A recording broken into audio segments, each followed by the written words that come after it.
Datuk Patinggi lahir di kampung Balai Tembawang, Riau Bubut. Beliau sejak kecil sudah tidak memiliki orang tua. Beliau juga sampai seumur hayatnya tidak pernah menikah. Datuk Patinggi ini memiliki postur tubuh yang sangat besar, mirip dengan seorang raksasa. Oleh karena itu, ia memiliki kekuatan yang sangat hebat, sehingga oleh Raja Kudung, Raja Bangkule Rajang di Pakana, kemudian ia diangkat sebagai seorang panglima kerajaan. Kisah ini terjadi pada sekitar tahun 1700 Masehi.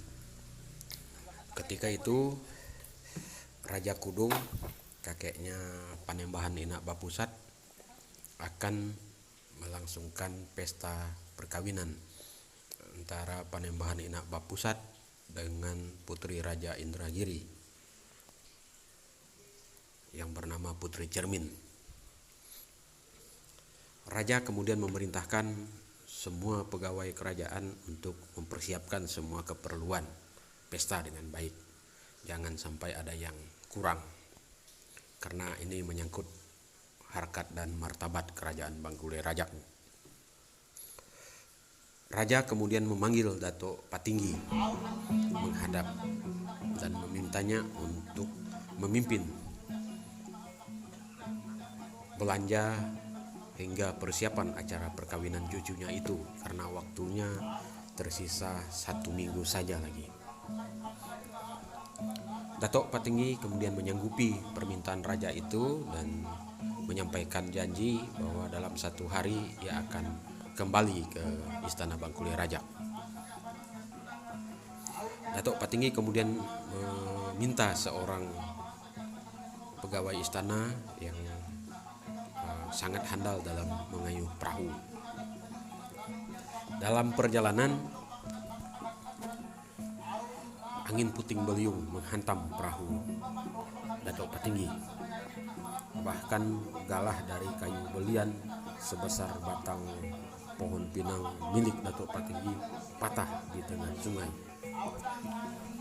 Keduanya kemudian tidak dapat melanjutkan perjalanan karena perahunya karam dan barang-barang belanjaan semua tenggelam di dalam sungai Mempawah itu. Sehari kemudian raja sudah mulai gelisah karena Datuk Patinggi yang dipercaya untuk belanja tidak kunjung tiba. Seorang prajurit raja kemudian menyampaikan kepada raja bahwa Datuk Patinggi sedianya telah ada di istana.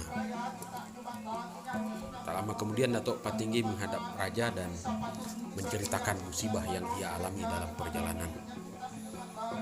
Meskipun raja memaafkannya karena maklum bahwa namanya juga musibah,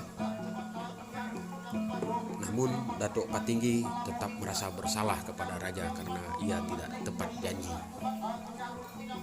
Pada saat itu juga ia kemudian memotong kelaminnya hingga ia tewas seketika. Oleh rakyat, Datuk Patinggi ini kemudian disebut-sebut sebagai Panglima Tatak Palat. Oleh raja, ia dikebumikan di kampung Balai Riau Bubut. Sekarang ini batas antara Kecamatan Toho dengan Kecamatan Menjalin. Dan bekas patahan galah Datuk Patinggi sampai hari ini masih dapat kita saksikan di tengah Sungai Mempawah, di satu daerah yang dikenal dengan Pacancak. Demikian juga makamnya. Nah, pada makam Datuk Patinggi inilah awal mula pasukan merah Bangkule Rajang berdiri dan dideklarasikan.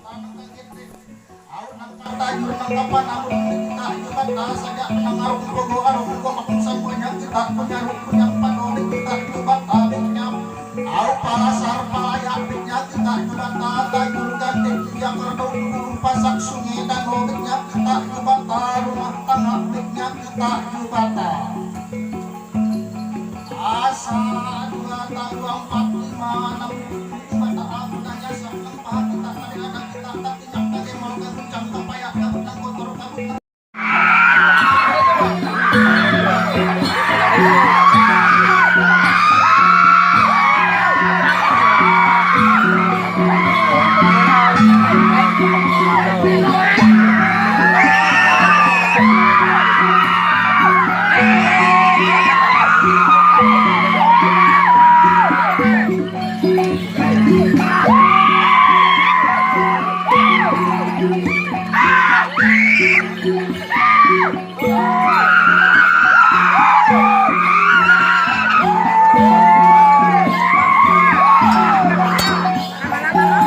Angkat Isolita, angkat.